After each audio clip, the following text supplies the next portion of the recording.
Assalamualaikum warahmatullahi wabarakatuh. Perkenalkan, nama saya Nadia Rihadatul Aisy dari 11 IPS 2 nomor absen 19.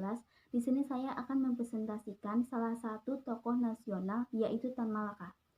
Tan Malaka atau Ibrahim gelar Datuk Sultan Malaka adalah seorang pejuang kemerdekaan Indonesia, juga pendiri Partai Murba, dan merupakan salah satu pahlawan nasional Indonesia. Tan Malaka lahir di Nagari Pandam, Gadang, Gunung Omeh, 50 Kota, Sumatera Barat pada tanggal 2 Juni 1897 dan meninggal di Desa Selopanggung, Kediri, Jawa Timur pada tanggal 21 Februari 1949. Kehidupan awal Tan Malaka. Nama asli Tan Malaka adalah Sultan Ibrahim, sedangkan Tan Malaka adalah nama seni bangsawan yang ia dapatkan dari garis keturunan ibu. Nama lengkapnya adalah Sultan Ibrahim gelar Datuk Sultan Malaka. Tanggal kelahirannya masih diperdebatkan, sedangkan tempat kelahirannya sekarang dikenal dengan nama Nagari Pandam, Gadang, Suliki, kini masuk Gunung Omeh, 50 Kota, Sumatera Barat. Ayah dan ibunya bernama H.M. Rasad, seorang karyawan pertanian, dan Rangkayo Sinah, putri orang yang disegani di desa. Semasa kecilnya, Tan Malaka senang mempelajari ilmu agama dan berbagai pencaksilat. Pada tahun 1908, ia didaftarkan ke Quake School atau Sekolah Guru Negara di Fort de Kock. Menurut G.H. Horesma, Tan Malaka adalah murid yang cerdas meskipun kadang-kadang tidak patuh. Di sekolah itu ia menikmati pelajaran bahasa Belanda, sehingga Horesma menyarankan agar ia menjadi seorang guru di sekolah Belanda. Ia juga adalah seorang pemain sepak bola yang bertalenta. Setelah lulus dari sekolah itu, pada tahun 1913, ia ditawari gelar datuk dan seorang gadis untuk menjadi tunangannya. Namun, ia hanya menerima gelar datuk. Pendidikan di Belanda. Meskipun diangkat menjadi datuk, pada bulan Oktober 1913, ia meninggalkan desanya untuk belajar di Rijksweg School atau Sekolah Pendidikan Guru Pemerintah dengan bantuan dana oleh para engku dari desanya.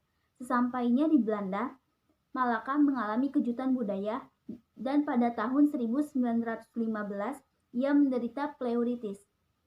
Selama kuliah, pengetahuannya tentang revolusi mulai muncul dan meningkat setelah membaca De Franse Revolutie yang ia dapatkan dari seseorang sebelum keberangkatannya ke Belanda oleh Horesma.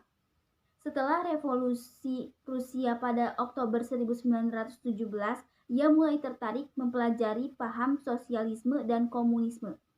Sejak saat itu, ia sering membaca buku-buku karya Karl Marx, Friedrich Engels, dan Vladimir Lenin. Friedrich Nietzsche juga menjadi salah satu panutannya. Saat itulah ia mulai membenci budaya Belanda dan terkesan oleh masyarakat Jerman dan Amerika. Karena banyaknya pengetahuan yang ia dapat tentang Jerman, ia terobsesi menjadi salah satu angkatan perang Jerman. Namun, dia kemudian mendaftar ke militer Jerman, namun ia ditolak karena angkatan darat Jerman tidak menerima orang asing. Setelah beberapa waktu kemudian, ia bertemu Sosial Demokratis Vereniging atau ISDV, yakni organisasi yang menjadi cikal bakal Partai Komunis Indonesia.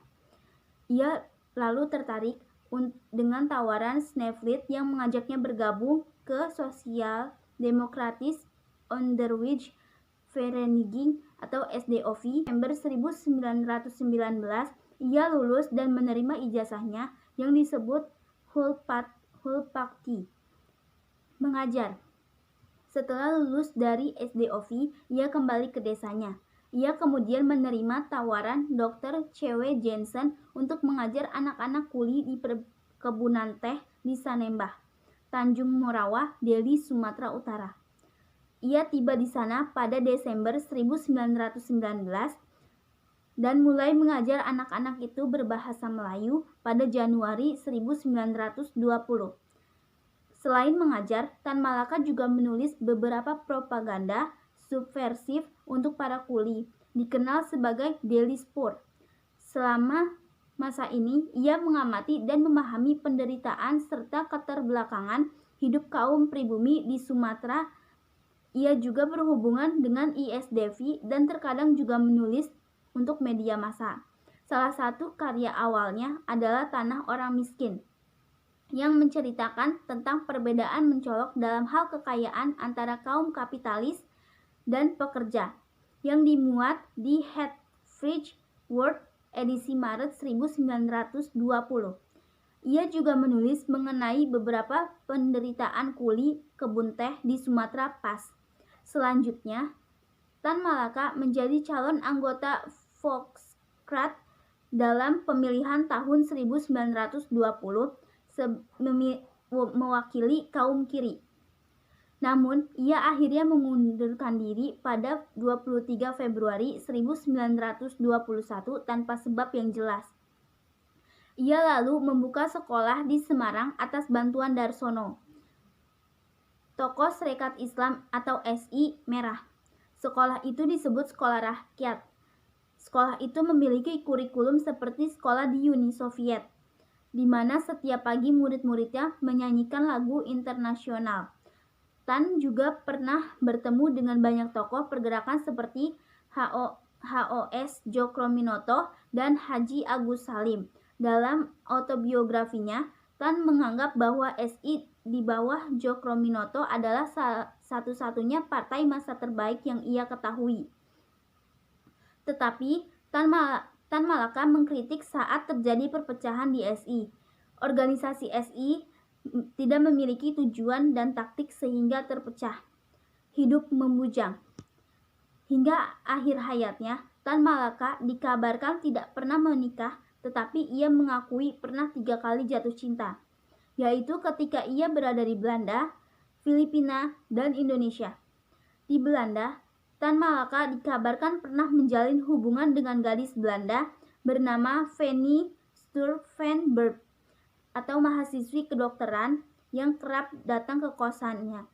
Sementara di Filipina, ia jatuh hati kepada seorang gadis bernama Chairman atau putri bekas pemberontak di Filipina dan rektor Universitas Manila. Sedangkan saat ia masih di Indonesia, Tan pernah jatuh cinta kepada satu-satunya siswi perempuan di sekolahnya saat itu, yakni Syarifah Nawawi. Alasan Tan Malaka tidak pernah menikah adalah karena perhatiannya terlalu besar untuk perjuangan kemerdekaan Indonesia. Kematian Tan Malaka. Pada 21 Februari 1949, Tan Malaka dieksekusi mati oleh Suradi Tekebek, orang yang diberi tugas oleh Letnan II Sukojo dari Batalion Sikatan Divisi Brawijaya. Setelah dieksekusi mati, ia dimakamkan di tengah hutan dekat markas Sukojo. Kematiannya tanpa dibuat laporan maupun pemeriksaan lebih lanjut. Demikian presentasi yang dapat saya sampaikan. Semoga bermanfaat. Billahi taufiq wal hidayah. Wassalamualaikum warahmatullahi wabarakatuh.